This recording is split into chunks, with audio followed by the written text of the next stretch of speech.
Hello बच्चों, सब ठीक ठाक।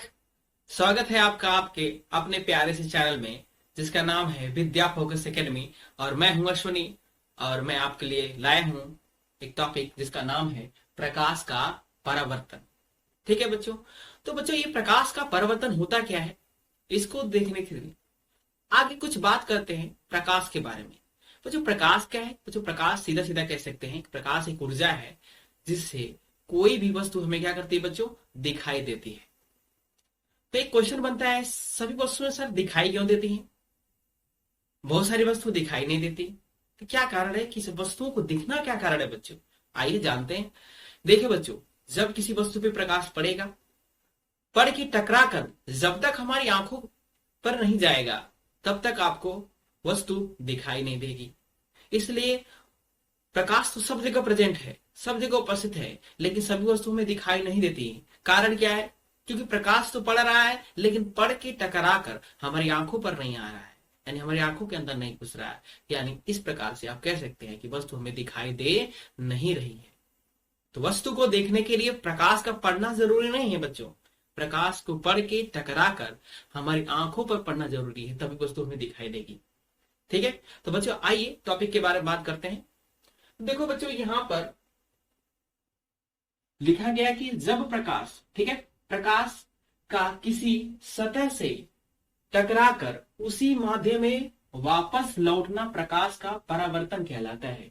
कहने का मतलब है कि प्रकाश किसी समतल चिकने सतह पर जब टकराएगा, टकराकर उसी माध्यम में वापस चला जाएगा जिस माध्यम से आया था, तो उसे कहेंगे प्रकाश का परावर्तन।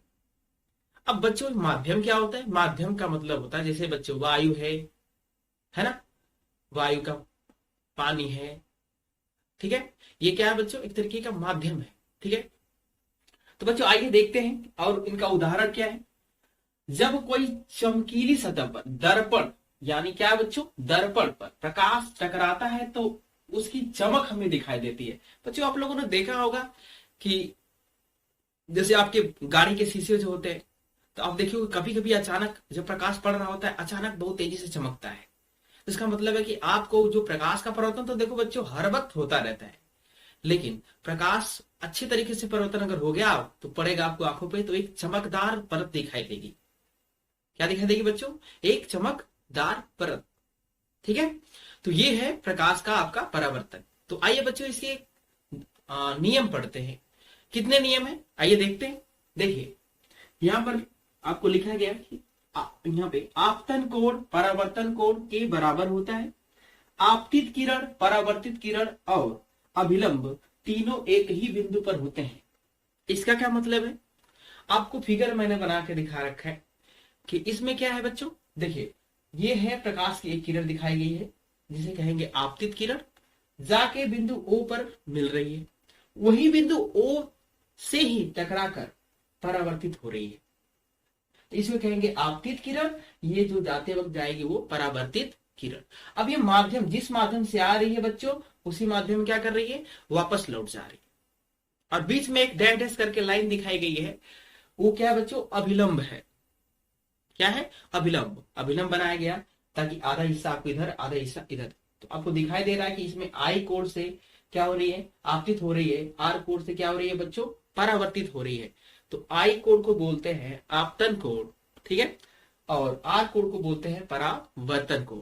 अगर बात कर रहे हैं प्रकाश के परावर्तन के नियम का, तो दो नियम है। कहते हैं आपतित किरण का जो कोण होता है जिसे कहेंगे आपतन कोण, और परावर्तन कोण, दोनों आपस में क्या होता है बच्चों, बराबर होता है। ठीक है, पहला नियम। दूसरा कहा जाता है कि आपतित किरण, परावर्तित किरण और अभिलंब, यानी ये आपतित किरण आपको जो दिखाई दे रही है, ये आपका परावर्तित किरण और ये आपका अभिलंब, तीनों एक ही बिंदु पर दिखाई दे रहे, O पर, एक ही बिंदु पर होते हैं। ठीक है, ये है बच्चों प्रकाश के परावर्तन के दो नियम जो मुख्य रूप से आपको मैंने बता दिया। तो बच्चों आपको ये वीडियो कैसा लगा? अगर अच्छा लगा हो, थोड़ा सा भी बेनिफिट मिला हो, तो सब्सक्राइब करिएगा और आपके शेयर भी कर लीजिएगा आपके अपने दोस्तों के साथ, तो ताकि ये अपडेट आपको भी मिलती रहे और आपके दोस्तों को भी मिलती रहे। तो ठीक है बच्चों, बाय बाय।